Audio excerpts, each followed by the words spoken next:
Okay, let's just go then, starting in a 3, a 2, a 1. What? Hi there and welcome to Alex. I know she's not here, and I know you're excited about that, but let's get started. I think I got as far as episode 186 of the ADHD Adults podcast. I'm James Brown, the man who's mindful of any crowd with pitchforks, and as usual, I'm joined by Dr. Alex Connor, who's always mindful of where the traps are, and today we are missing, sadly, Mrs AuDHD, but her mind's full all the time anyway. So, Alex, hi. Yo, anyone for yoga? Because that's sort of mindfulness yoga, isn't it? Don't know. Don't do it. I hate it when I like the hellos, and I think, is that the second in the trot that I've kind of liked? Are you getting? Is this AI or are you getting a writer? No, I'm doing it myself. Do you like it because it's apropos? Oh, fuck off, Jesus Christ. Look at the. If you're not watching this on video, look at the glee on his face. Look at the dew of semen that's flecked all over his face from how excited he was at doing that. Anyway, how are you? You haven't changed the script, have you? It says, "How are you both?" No. Yes. Yeah, Alex, and you can answer for Mrs AuDHD then. Oh, I'm fine, thank you. Or I'm not. It's not clear. I absolutely have no metacognition. But I'm excellent, thanks, James. With some of the reviews have come out for our book ADHD Unpacked, which still is sort of not available to. We're accidentally creating a buzz by having publication issues. Some of the reviews of the book you wrote, James, include 1 star, not waterproof, dropped it in the bath, which was my actual brother. The launch date for the book wasn't on time, which is very on brand. And also the review, this is the worst piece of shit I've ever read, from Kidderminster, which is hard. One of whom sent us a letter. I mean, that actually works for the first time. Yeah, it does, yeah. I mean, it literally does. It's also from, if I just check my notes, Robert from Kidderminster, and it says, I listened to your episode on money somehow, and... Sorry. Shit is whatever. And James isn't bad with money because of ADHD. He just hasn't really got over the introduction of the Romanian leu as currency. There's a note to the editor here that this joke is based on an event in Romania and therefore Transylvania that happened in 1867 because he's an old Dracula. But I thought that maybe that subtlety might be missed by the ignoramus co-host. Robert goes on to say, thanks, Robert. It was missed by him. Well, he knows I actually voted no on the leu referendum because I was happy with whatever it was, the lek or something. Thanks, Dad. We've had a real letter, James. Can I read it out? Nope. Thank you. Yes, I'm doing Sam. Ding. Ding. It's from Pete. It says, hi all, just another fawning fan. Writing to say thank you for all your efforts. I'm 43 and diagnosed in December. Your podcast empowered me to explain myself properly in my assessment and helped me understand ADHD was possible, despite having been quiet as a mouse as a child and reasonably successful to a point, in parentheses, in academia and work. I'm now in a roller coaster. That's annoyed you, hasn't it, James? Fucking ass. Not the letter, by the way, not the letter Pete. It's obviously the addition of in parentheses. Yeah, smiley brackets to you. I'm now in a roller coaster of emotions as I that's a brilliant little Anchorman reference. I love it. I'm now in a roller coaster of emotions as I realize every last little weird event for my life is explainable. A failed civil engineering degree turned into a failed songwriting career, which turned into a mediocre trudge through jobs selling guitars, although he made millions off James. I've made that up. Tiles, cars, then a pretty successful 15 years in policing, seemingly a good choice for an ADHD brain. And most recently, banking, investigating fraud. The weight of realization and hypersensitivity to every little trait post-diagnosis is so real. Trying to explain and unmask to my consultant psychiatrist's wife, yes, really, but it's not her area, and they didn't discover adult ADHD until she finished training. I love the use of discover in rabbit ears. Is thankfully straightforward thanks to her personal strength, and I'm blessed to have that kind of support. Now I've rambled long enough and I'm off for a walk to mull over an imaginary argument with a passing dog walker who will probably say good morning, but in a strange way, and must have a problem with me. Cheers, Pete. Oh, so relatable. Thanks, Pete. I love that letter, particularly the careers, the some of them seemingly unlinked entirely, but yeah, so ADHD. Thank you for that, Pete. Anyway, as usual, this industrial strength laxative taken immediately before a job interview of a podcast is a tragedy in 3 parts. We have chosen a theme, and last time around we covered ADHD and money. No money. Yep. And today we're focusing on ADHD and mindfulness. 3 parts include the family WhatsApp group chat of evidence, Alex the I love Psycho mine.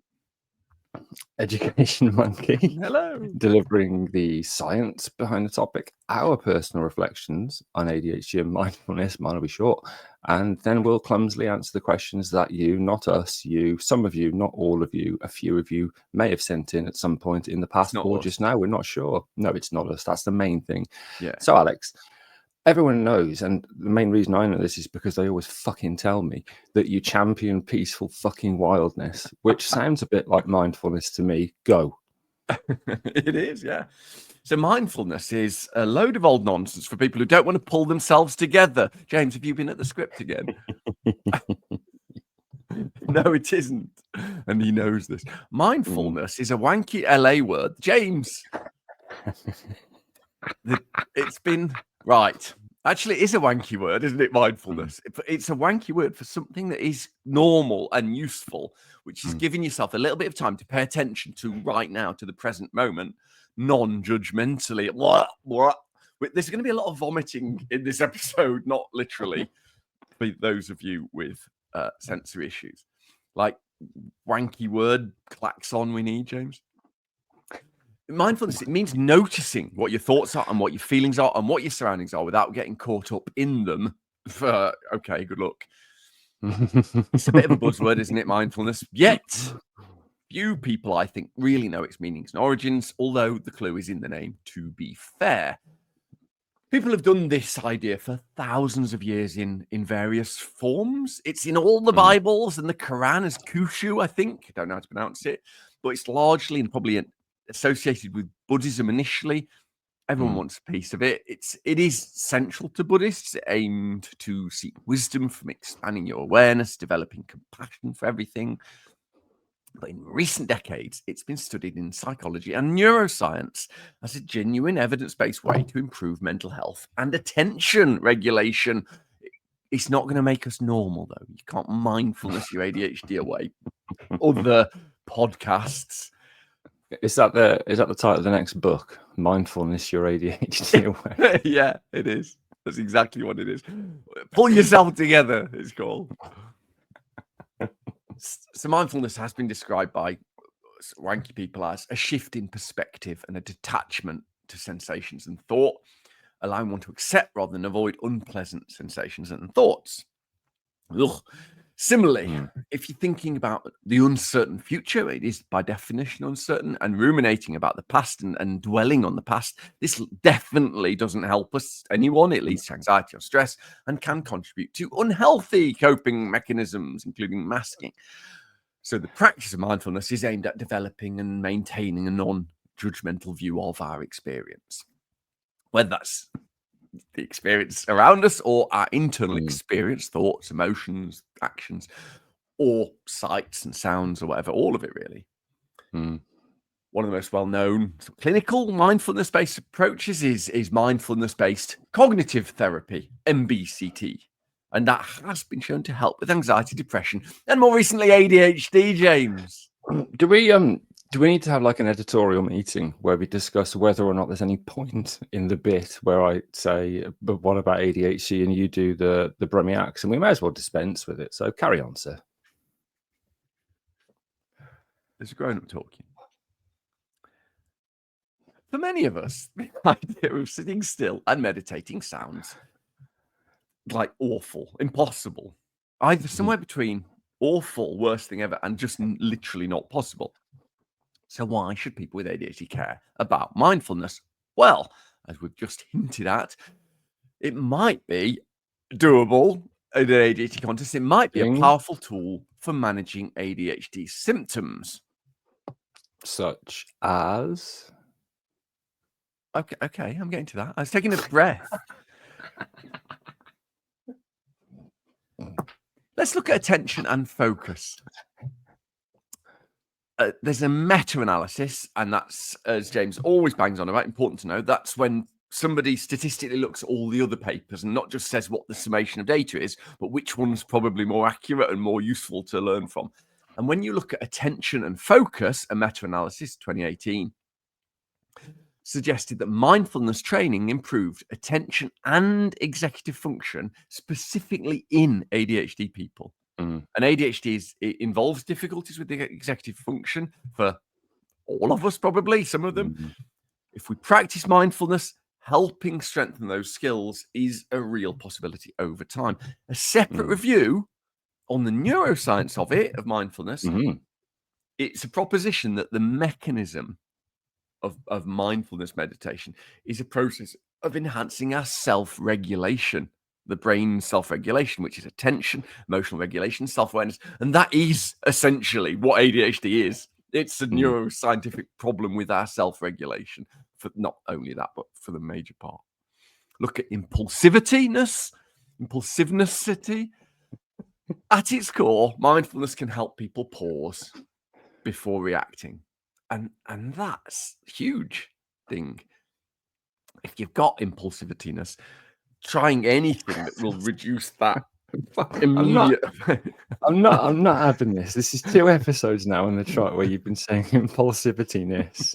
Have you seen like a preview of the DSM-6 or something? And this is the new.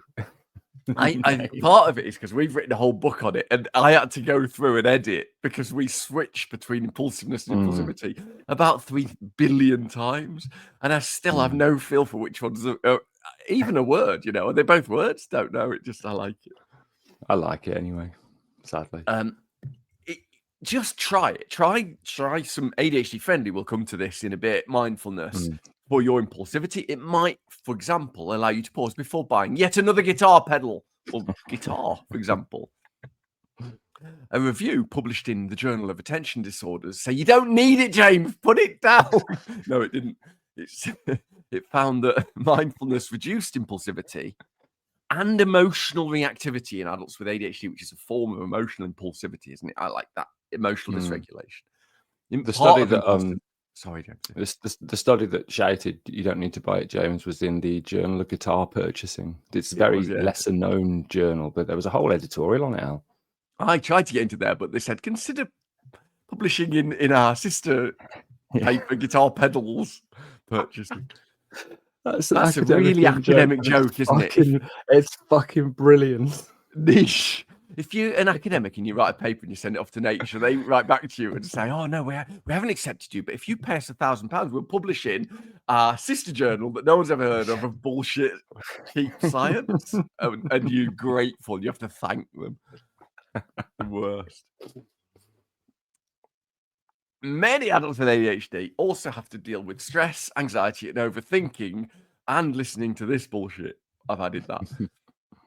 Mindfulness for stress and anxiety and everything. In mindfulness, breathing exercises or body scans, as they're called, which James is going to explain, can activate the parasympathetic nervous system. That's one of the 2 autonomic, the ones we haven't got personal control of. It's not that kind of brain training. And that's the rest and digest, sort of feed and breathe, the relaxation one, broadly, that reduces stress levels and promotes a sense of calm. You mentioned mechanism earlier, or it says in the script mechanism, and you talked about it. But how, like biologically, is it doing this as biologists? No, I mean it is the question, isn't it? And how does it work, and how do we do it? Are the 2 questions. Just saying it isn't enough. It's a good question. Right, boring list. Klaxon. Anybody? You may have heard of, if you're interested in it, the prefrontal cortex. Well, that is the thing that is buggered in ADHD, or at least the connections with other parts of the brain. The prefrontal cortex is often disrupted in ADHD. It's responsible for most of those executive functions. Remember, planning, impulse control, attention, all blah, blah, blah. And in ADHD, our prefrontal cortex very, very often has reduced activity, and mindfulness has been shown to increase it.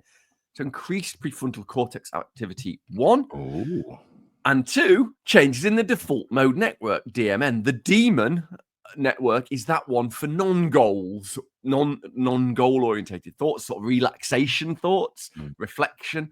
In ADHD, it tends to be overactive. Doesn't get switched off when we engage in tasks properly. Did I say taxes? You did taxes, yeah. So if you're reflecting and chilling when you're supposed to be doing a task, especially operating heavy machinery, spontaneous mind wandering isn't your friend. And mindfulness is thought to be able to help regulate the DMN, the demon, possibly reducing distraction and improving focus, evidence-based. C, increased dopamine release / activity. Our old frenemy, dopamine, which is motivation and reward linked, excuse me. Goodness, it is hay fever time. Our old frenemy, dopamine, is linked to ADHD in that we have less dopamine activation, possibly less dopamine. James, scientifically, do you tell people we have less dopamine, or maybe we have more, just that we don't? No, I just say that we don't have less dopamine, and there's that's one probably not. That, I know it's just so hard to actually quantifiably measure the amount of dopamine in a living person's brain, as opposed to kind of ex vivo taking neurons out, etc. So it's just too hard to tell, I think. Yeah, agreed.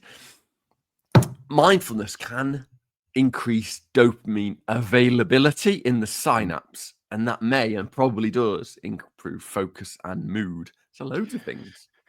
So that's the kind of how it works bit. How the yellow rubbery fuck do we actually do mindfulness then? Yellow rubbery fuck. That's stolen from Stephen Fry. It's good. That's the question. How do we do mindfulness because of what we are? Great in theory, but doing it when you're internally and externally hyperactive, ding, can be and feel impossible. It was for me until I learned ADHD. It was impossible. I would say, just like all of James's ex-girlfriends, both of them, start small. You don't need to meditate for an hour. I don't think I ever have, and I've used meditation. Buddhist practices also. Not a Buddhist, not spiritual, but I think the practices are great. You don't need to do them for an hour. I never have in my life. 30 seconds of deep breathing, 1 minute of mindful observation can be helpful. That sounds like nothing. When I'm filling up the car with petrol, that's 30 seconds to a minute, and it can be that.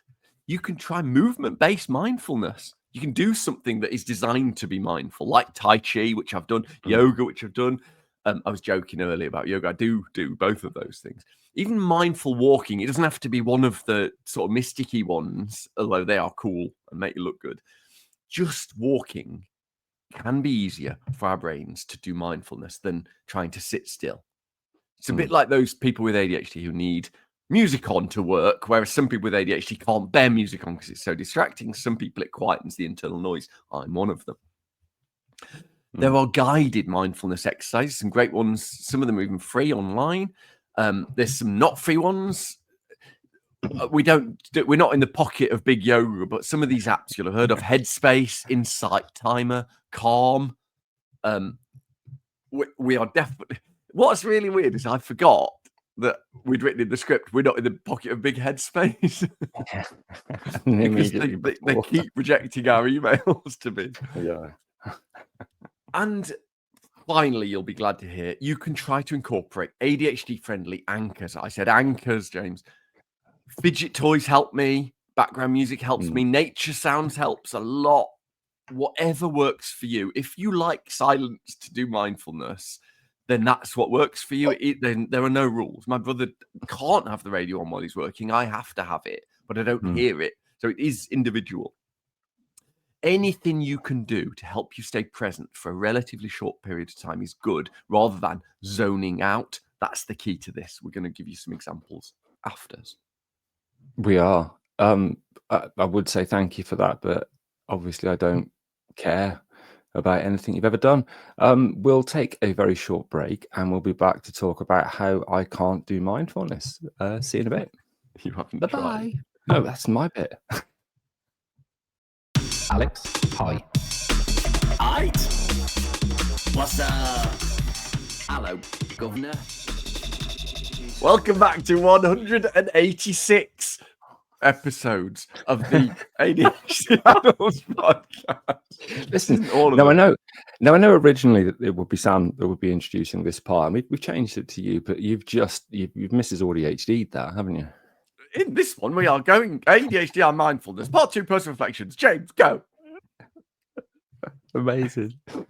The bit in the first part that really stings me the most is the living in the moment thing. Yeah, maybe we'll accept it. We need a adjudication panel for dings nowadays, I think. I've never really been able to live in the moment. You know, that I've been to Ibiza a lot, and one of the substance related activities in Ibiza that's very popular is watching the sunset around Cafe Mambo, Cafe Del Mar, and I've done that dozens of times, and every single time when most people are there's music playing in the background, really chill out music, and everyone's watching the sun go down, I'm thinking, well, the Cotter's Park's about 100 feet away. After this, we're going to go and see so-and-so at that hotel, and then we're going to go to that club. And I'm sitting there just thinking about stuff and can't not think about stuff while everyone else is glorying in this beautiful kind of world-renowned sunset. It's the same, in any beautiful natural environment or anywhere else. Living in the moment, I really struggle to do. Now, I've tried the apps that you mentioned, and anybody that's heard me talk about this as a talk, if the app approach of sit on a chair and then feel the chair against the back of your legs, and I literally was screaming out, of course I can feel the fucking chair against my legs, I'm sat on it, what do you think I can feel? And got very frustrated and stopped. And other approaches to this kind of feel a bit inauthentic to me. So if you combine that fact that I genuinely feel like I can't live in the moment, the fact that I've tried some, obviously not all techniques, and then that negative internal kind of self-fulfilling prophecy of, well, I can't do that then, means I've not engaged with it properly. But in certain very, very limited situations, and I've really thought about this for once, Al, not just like vomited load of bollocks onto the page. In these limited situations, I can be present for very small amounts of time. It's a little bit like with my anhedonia. I can feel like micro emotions, like a 5-second or 10-second feeling of something that then really quickly gets snuffed out by my brain that hates me. And in nature, the one situation I fuck up, this is really weird, and I don't know if you recognize this or anyone does, powerful natural events. Ding. Waterfalls. Yes. I am obsessed. That's what I was going to say. So either big waves crashing against rocks or waterfalls. That's one of the only times where I can actually be a little bit in the moment and just feel hot weather's the same every few seconds. It's boring. Yeah. Big snowfall, exciting. Yeah, exactly. Outside of that, to some extent, when I have a bath, but I have to have my phone, some music on, and my phone in my hand, and that's not really being mindful. But I am more aware of kind of my surroundings, the feelings of warmth on my body, and thought processes. So I almost have to. This is going to sound completely backwards and not mindfulness. I almost have to occupy a little part of my brain that's squeaking, do something. Or being these incredibly rare and unique, not unique, I suppose, but rare situations. I have to be honest, mate. I haven't obviously tried it enough to see if it helps. But I do know, and I'm not going to name this person, this is somebody that I coach who is, I think probably if there is like a 7th Dan black belt of mindfulness, then this is them, because they've been doing it for a long time, and so in some cases 2 hours of mindfulness a day. And have a streak, the last time I checked, that was like hundreds of days on the trot. And on what? It was massive. Mindfulness. Using their mindfulness. That does Duolingo's the shit out of you. It's one of the apps. I don't know which one. I think I'm not sure. But to get a streak of hundreds of days sometimes up for 2 hours a day, and to report back that on those days, much more regulated, much more able to do stuff. And actually, as that streak builds up, generally more regulated, including in some really difficult circumstances. Yeah. It blows my fucking mind that they can do that. And you know what? I haven't really tried it properly. As with most of the things that we talk about on this podcast, I've given it like the fucking... I said to Sam recently, and I don't know if I said it on the podcast before, and I don't even think this is a joke, I will always quit at the first barrier. As soon Some as things you do. as soon as there's like a bump in the road, I'm like, well, I'll give that up then. And not kind of say, well, okay, that didn't work in the right way, I'll try it again. But I sent you a picture this morning, didn't I? We were chatting before we recorded, and I sent Alex a screen capture of one of those games where you join 2 dots, and I've got like a 177-day streak, and you sent me one back that you've got like a 200 and something or 300 300 on Duolingo, 302. Yeah. It's weird because that, and this is the thing about routine building, that to me, I have to do it every day because it's gamification. The fear of me losing that streak means I do it. And therefore, if I attempted to gamify mindfulness, a bit like the person I spoke about before, and try and build a streak, even if it's 30 seconds a day, maybe that would work. But even the thought of it, that's not enough. Yeah. Maybe it's 30 seconds. You need to know exactly what a win looks like to trigger dopaminergic neurons. And I think that's what's missing here. I was going to ask you, what are you doing it for? When you do some mindfulness, James, what are you doing it for? What's the reason? So when I've deliberately attempted to engage in mindfulness, I'm doing it because I want to see if it works, and it doesn't. And so the aim is just, how do I feel? Does this make any difference? Now, when I do assisted relaxation with breathing, which is, related but different, that does calm me down, reduce anxiety, help me regulate. And that's, using the Moonbird, special code James Brown if you want 10% off. Not in the pocket. Big Moonbird. I don't know what any of these words mean. A Moonbird is a physical device that you hold that works for breathing techniques, and it works by swelling up when you need to breathe in and then shrinking when you need to breathe out. So you haven't got to count or watch something. You hold it in your hand, and as it swells up, you breathe in, and as it shrinks, you breathe out. And it has a little sensor for heart rate variability. But somebody sent a question in for part 3, which can tell you if your breathing and heart rate variability are in coherence, and then it calms you down. So I can do that with the aim of reducing anxiety or regulating. With the mindfulness, I don't really know what the aim is. And that's the issue, isn't it? It does, and it's what most people say. So So I hated meditation for so long, and one of the reasons was the breathing. Breathe in, and now out again, doing yoga, doing it on your own, doing it with an app.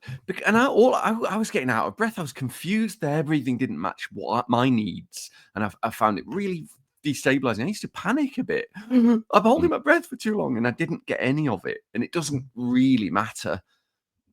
The reality is, if you try and slow your breathing down a bit, the best way is pursed lips. Breathe in as slowly as you can. There's still comfy, and then breathe out, but not with a great big like just slow it down a bit. But if you're getting, if it's not super comfy, breathe more. It's fine. And it's stuff like that. I really struggle with. Being bored shitless was really problematic. So not having a win is key to ADHD, as you well know. And this needs a win as well. So what are you doing for them? People don't know. The main problem I've heard from people trying to learn mindfulness, this is my personal reflections because it was me too, is that I get so distracted. Oh no, distraction's not a problem in meditation. It's the point. So if you're not doing mindfulness meditation to be distracted, you've mistaken why you're doing it. And I know mindfulness meditation aren't the same things, but here let's just talk about mindfulness meditation for a second. The point is the distractions. So if you did a minute to see if you could get distracted once today, so you sit on the bed. I like to put my middle finger and my thumbs together genuinely because it makes me laugh, because I look like from the Golden Child or something, but it does nothing. You don't have to do anything. The only thing I would say is don't lie down, because it's not helpful if people fall asleep. So sit up, you sit in a chair. You don't need to be all stiff. You sit wherever you want. Do what the fuck you want. Breathe in, breathe out, purse lips, and think. Clear your mind. Fuck off, clear your mind. What are you talking about? We've got ADHD. Impossible. But what isn't impossible is to create a relatively undisrupted space. And you can do it any way you want. Some people can think about a big black space like the universe. What I have to do, because I can't do that, is I have to imagine a whiteboard like this one here, but clear. It's not the one with Alex Loves Jamie Forever on it. Like, imagine a clear whiteboard and make it bigger in your mind and bigger, as big as you can. Try not to have any edges. And I focus on, that's what I do. Do whatever you can to be as blank as you can. And then almost immediately while you're breathing, I just think about my toes and then my ankles, then my knees, and like every bit of my body. How are they feeling? There's no, like, all this, the air goes in and the air touches your toes. No, it doesn't. It stays in the lungs. It's bullshit. If you're a biologist, it's problematic. So I just literally say, how are my toes? Sometimes I've got pains in my toes. And you have to, if you notice that, that's good. That means you're noticing your body. That's all it means. You don't have to do anything about it. In fact, you're not supposed to. And then you imagine the whiteboard, and then almost fucking immediately, within about 12 milliseconds, your brain goes, I've got to do the washing up, or everybody hates me in your case. And here's the thing. So far, we've done the breathing, focus on the bodies, and it's been about 38 seconds. And immediately we've been distracted. And that's the point of meditation. You're done for the day then. You've got distracted once. If you want to carry on and get distracted the second time, you've smashed your goal for the day. And yeah, go on. You plot. Sorry, James. I was just about to say I've never listened more intently to you in a podcast episode before than this. And you can imagine right now how that makes me feel internally inside. It awful. It's saying those words, and I could feel the bile rising up my throat. But I was genuinely thinking, "Oh God, okay, so I've got that completely wrong then." And there were just two things I wanted to say, which I think Sam would say if she were here. The first is when she was a Buddhist, when she went through that Buddhist phase, until she managed to get the scroll and the Butsudan, and then lost all interest. A big part of that is chanting Nam Yo Ho Renge Kyo, Nam Ho Yo. Exactly, and that she actually could do that for like half an hour of just chanting. And I've forgotten the second thing. Was it that it was some years after that she was given her autism diagnosis? Because it is really helpful, isn't it? Yeah, it goes. No, the other thing is genuinely potentially important, and that is because so many people with ADHD are also autistic or have traits of autism spectrum conditions. For those who are aphantasic and can't picture Black Universe or a whiteboard, I didn't realize you were aphantasic. Yeah, really bad. Not completely, but like it's like. Have you ever seen? If you're not sure if you are, the obvious thing to do is go online and Google the apples picture, and there's lots of. It's like a series of apples. Some of them is nothing at all. Some of them's like a black outline of an apple, all the way up to an incredibly vivid apple, and it asks you to imagine an apple and then line it up to which one you are. And I'm really on the shit apple side of things. I can't see an apple in my head very clearly. So very aphantasic, but not interesting.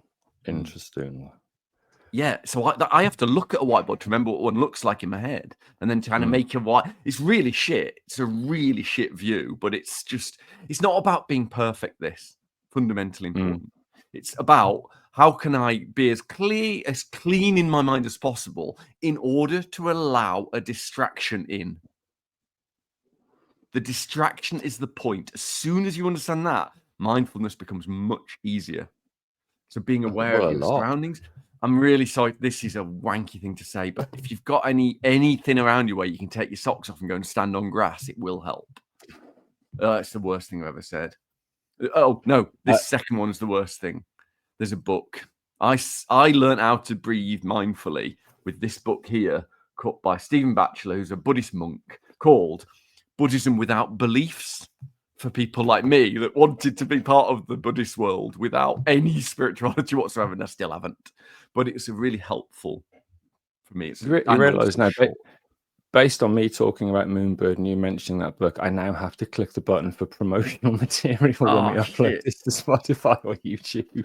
I just had a look who published it to see who I'm in the big pocket of. I'm in the pocket of Big Bloomsbury, which I already was because of ADHD Unpacked. Oh, shit. This is now just an advert. Yeah. Are you done? I've got a couple more things if it helps.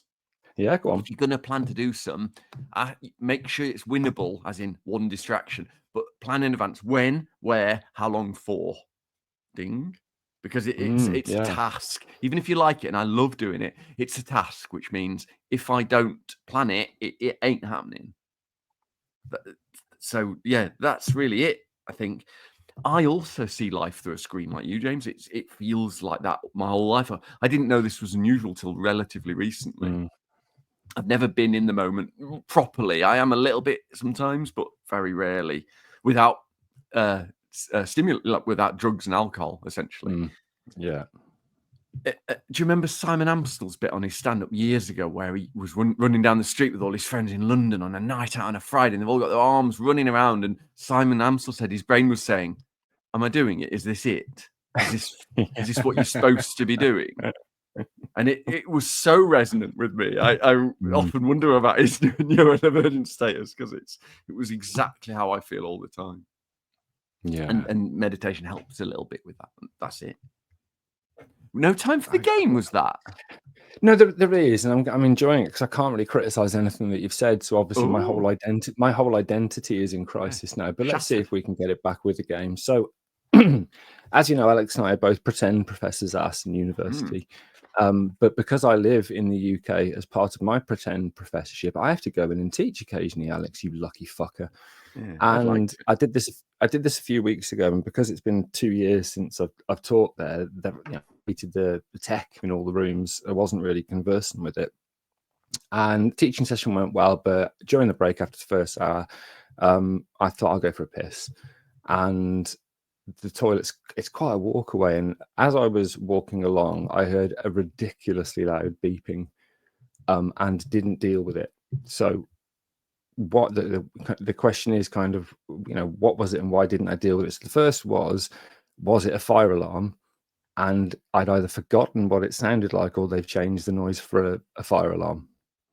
And I did nothing with it, just sauntered onto the toilet and took my time and then exited the toilet. So was it a fire alarm? Was it the beeping, an alarm on a door which I wasn't meant to walk through, which clearly said do not open, which I walked through, and still as I was walking away couldn't work out what was beeping because didn't really notice when it started or what I was doing. So had I walked through a door clearly labeled do not open? Or was the beeping the microphone thing that you have in teaching rooms that I still had attached to me and had walked out of the room? That's really hard. Ding. I think, well, it wasn't the do not open this door because you have to be invited to go through a door, don't you? Very good. Yeah, because you're Dracula. I don't think there was a fire alarm because no one works at night time when you're awake. So it must have been the microphone thing. You walked out with the mic still on. Fucking right, aren't you? Yeah. I was not confident. I base it based on if I can insult you. Yeah, I know, and that's what's working. It's working this season. You're 3-2. Yeah, no. So this beeping was there all the while I was walking to the toilet, and obviously, what I didn't know is that the students could hear me muttering to myself and then taking a really, really loud piss. And if the room's silent when I piss, I'll kind of go, oh. What? Why? Yeah, because it's a lovely feeling having a piss. So I did that, and the microphone just had enough signal to get back to the room that all the students I was teaching were in. Wow, it's a good job it was a piss. I know. Exactly. Yeah, that would have been about the end of my career, but I've not really got one. Anyway, you're winning 3-2. I'm not happy. We'll take a break and we'll come back to answer some of your questions or something. See you in a bit.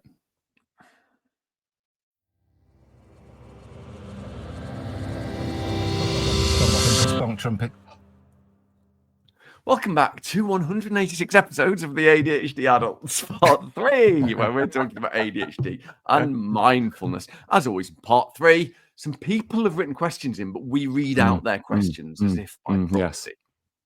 So we will start off with a question from James. Oh, I've got it wrong. Yeah.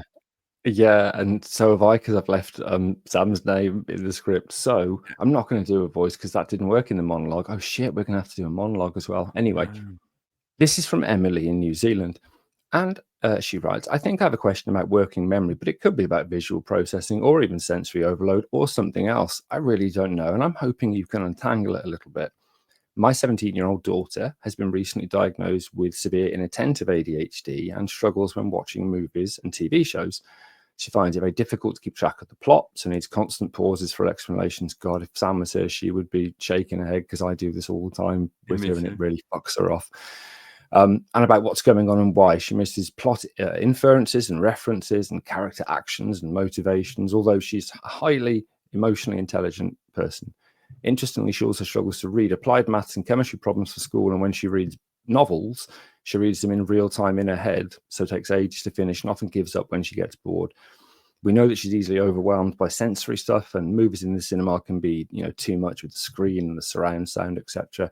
I wonder if these things are related to working memory or something else. She has no other signs of visual processing issues, and her reading and writing skills are on track with her age. Any thoughts? Al? Well, you're just describing ADHD. So I know that it's problematic, but it is problematic. But we have that as well. James and I are what you are describing. That's what inattention is. It's not a value judgment. So when you wrote she's highly intelligent, so are we. We literally can't do that. And the reason we can't isn't just working memory. It's what inattention is. It's we haven't got less attention, and nor has your daughter probably. It's not about ADHD, isn't that? It's that we don't get to choose what holds our attention, even if we're interested. So I'm not bored by something, and yet I'm watching a program that I really like, and it's like a shepherd's crook comes out into my brain, grabs it, and distracts me, and goes, "Look at this shiny, shiny," 100 times. Look at this. Oh, think about this instead. And suddenly I have missed the last bit of the book I think I've read, or the Audible I'm listening to, or the TV. I've missed it again, and I've been distracted again. And the tired I am, the more emotional I am, the more stressed I am, the more severe that happens. This is what inattention is. We don't have less attention. We are distracted by something else and can't focus our attention in the way that we are choosing to. The executive function of doing that isn't there. So this is a series of distractions to pay attention to something else outside of our choosing. That's what ADHD is in a major part, inattentive element. Is that, James, have I said anything wrong there? Because I distracted. No, you haven't. I would add that I think working memory is involved in some absolutely particular aspects of this. No, there's no need to say sorry. It is inattentiveness, but working memory what I do little talks. I didn't know. No, but they sat your little talks, medium-sized talks. One of the newer slides that I put in, the lovely the Brian Grains one. No. For those of you that don't know, Alex changed the word brain to Brian in the slides for the talk that we did to book the launch, and I forgot to change it for the 2 talks after that. So you've got to leave it in. Everyone now. has a good laugh. I've got to now, haven't I? Yeah. No, but even the lovely DJ Derek Bowie, Pat, sent a message after a talk that I'd done where I'd shown, well, actually it was the launch, symptom stacking, this idea that symptoms don't come at once. It's not like you're inattentive for a bit and then time blind for a bit. And with working memory, obviously the way in which it works is the brain receives some information, whether it's visuospatial or whether it's kind of auditory or written words. And working memory has to kind of process that normally while you're doing something else or thinking about something else. So in a film, when you hear a character's name, if you're also thinking, oh, hang on a minute, who's that they're talking to? It's easy for that to go. And I mentioned this to you the other day, and I think this is fascinating. It's one thing I always do is forget characters' names. Get like two seasons into a series, and I still don't know the main character's name. No, absolutely not. Ever. But we had subtitles on the other night because Sam likes it, and because the first time the main character was introduced, the name was written and said Yeah. I remember I knew their name, and I still remember it. It was Frank. So seeing that, hearing and seeing the information at the same time, and it was instantly embedded in memory. Do you think this is stupid? Could you get a notepad and watch a film and write down the characters' names as they say? Because that's the best way to remember, is to use handwriting, isn't it? And I told you equally a talk this week. I messaged you because Sam had said, "Oh, these people are going to come to the talk," and she'd sent names and screen captures, and I must have looked at the phone 10 times and tried to remember the names and couldn't. And I thought, I'll try. So while I was looking, wrote the name of each person down 3 times and can still remember the names of the people and met them. It's amazing. Yeah, all of these things together. It is. Shall we go on to the second question, which you'll ask? That's right, isn't it? I'll ask it, but I didn't write it. Yes. This probably irritates people listening as much as it irritates Sam. This is from, it's either Paul Ash or Paul Ash. We're not clear. It might be Paul Ash. It says, you set a high bar on the website page by asking for brilliant questions. But here goes. Question about heart rate variability in ADHD and the implications of it. Too long didn't read. So what's the deal with HRV, heart rate variability, and ADHD folk? Is it higher or lower in us than the normos? Not my word, the words of Paula Scher. And what's the implications in terms of physical stress, mental and physical health over time? Really tricky one. James, can you hit us with some science? I can, yes. So the duration between heartbeats is almost never exactly the same from one beat to the next. And that means that our heartbeat is variable. Now, the heart sets its own rhythm. It has pacemaker cells in the upper node, which spontaneously depolarize, and that causes the roughly 60 beats per minute pattern of heart beating. But the heart has neural connections from both arms of the autonomic nervous system that Alex mentioned. So the sympathetic nervous system will cause the heart to beat harder and faster, and the parasympathetic nervous system will tell the heart to beat slower and less hard ding. And what that means is that your heart rate is variable depending on whether the sympathetic or parasympathetic nervous system, the fight or flight, or the rest and digest system are predominating. So having a high heart rate variability is generally good because it shows that you are adapting to circumstances in a second by second, minute by minute approach.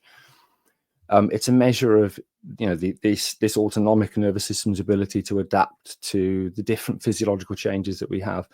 Now, what we know is that people with ADHD often have something called dysautonomia. And that means there is a dysregulation of this autonomic nervous system. And there is some evidence to suggest that heart rate variability can be reduced in people with ADHD. And remember, this is a study, so that would have been on average. It doesn't mean everybody. And often because of secondary issues like stress, anxiety. So it might not necessarily be anything to do with the biology of ADHD, right? Yeah. But what that suggests is, and we know this from other coexisting issues like POTS, which is the tachycardia you get when you change position, postural orthostatic. Yeah, exactly. And that's a dysautonomic response. And that's more common in ADHD. So we know that there are aspects of the way in which the autonomic nervous system that are different in ADHD. And that means our heart rate variability is probably more likely to be higher. Thoughts, Al? I've seen papers saying the opposite, that heart rate variability can be reduced. Yeah. Yes, it is reduced. Sorry, I meant to say lower. I said lower earlier. It should be lower. Apologies. I've just said like the exact opposite of what I was meant to say. So I'm really skeptical of these papers because they're early. I think that if I had to guess, and this isn't science, it's a scientific guess, that it's a result of having ADHD in society and not being, feeling like the cost, the burdens of ADHD could be, but it could be biological, couldn't it? It is a biological phenomenon.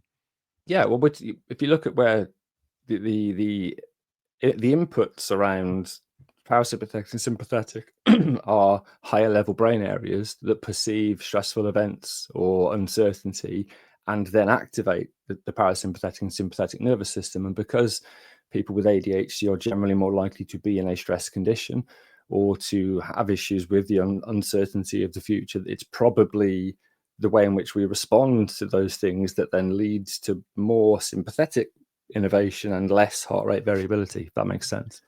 I think one problem with the data is they tend to be done on children, and you can't withdraw children from ADHD meds to do them. So it might be a confounder of the meds we take, which affect the autonomic nervous system as well. That's another issue we have.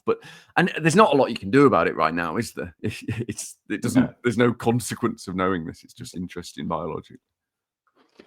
Yeah. Is it my question? Is the last question now? Is that right? Yeah, it's your question. No, it's not. It's not your question. It's not mine, but I'll read it out on behalf of Spinal, off of Discard. Hi, Dracula, Mrs AuDHD and Psycho. I love the entrance there. Ding. Yeah. I've recently started my ADHD journey. That was my vomit. After a few years of wondering if my poor memory and attention are caused by ADHD or if I simply don't listen. The ball is rolling now,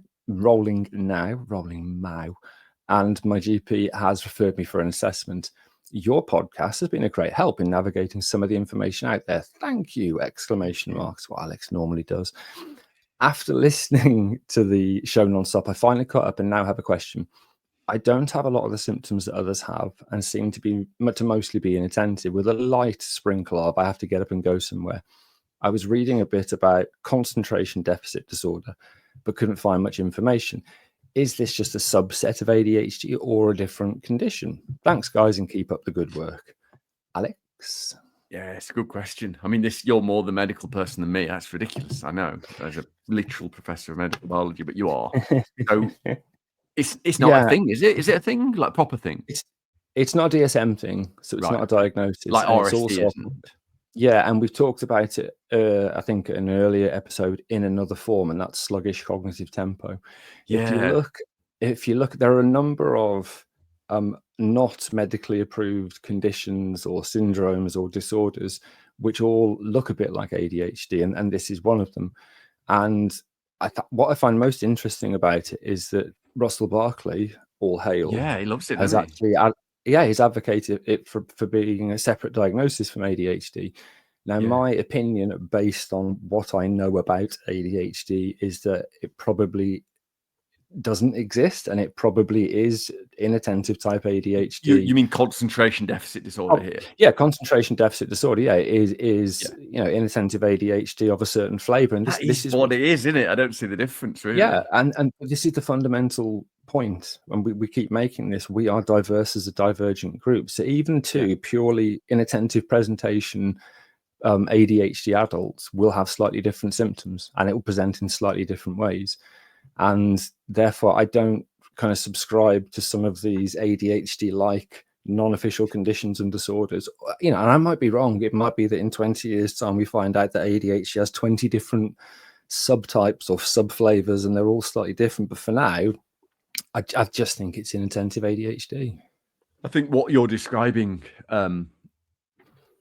Spinal, is inattentive ADHD. It's what it feels like. James and I both have we're both combined types, so we both have inattentive type, and we're both very inattentive in different ways.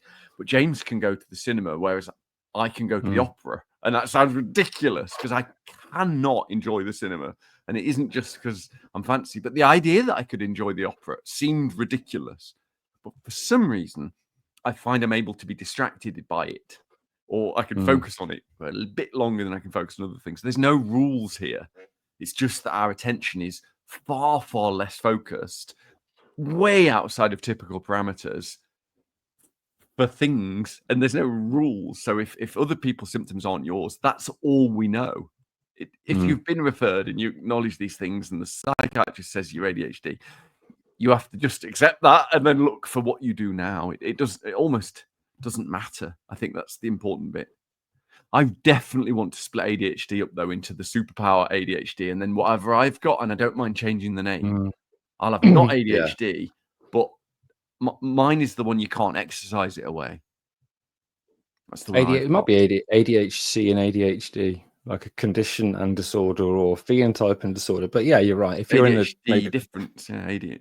Yeah, if you're in the 20% that particularly don't have a coexisting condition, whether it's another neurodivergence or a mental health or physical health issue, those simple cases, I think they're more likely to be the other type. But yeah, we'll get letters. Shall I take us home? I'm already home. And you're already home. Take us to the but yeah. bridge. Anyway, that was episode 186 of the ADHD Adults podcast. And if you're still listening at this point, you'll be aware that we talked about ADHD and mindfulness. A few reminders about things. If it's available in your area, which it probably isn't, there's the book ADHD Unpacked. Never heard of it. No, never heard of it. Although, yeah, a couple of 1-star reviews. They clearly read the book well.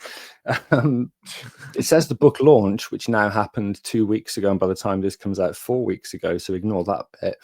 But if you want to get in touch to either write us a letter, suggest a topic, or ask a question, then visit the right website this week, which is www.theadhdadults.uk. Get in touch, and we'll see you next tune. Oh, my brain's gone at this point. That's already. Delightful. It's all right, This we'll is the cut that in worst. post. Listen, there's been some bad podcast episodes and some bad sub parts of each podcast. That's the worst end we've done. It's utter shit. So I'm going to say goodbye. Bye-bye. Bye all. Trigger warning klaxon, klaxon, klaxon, klaxon, klaxon, big klaxon. Trigger warning klaxon, klaxon, klaxon, klaxon.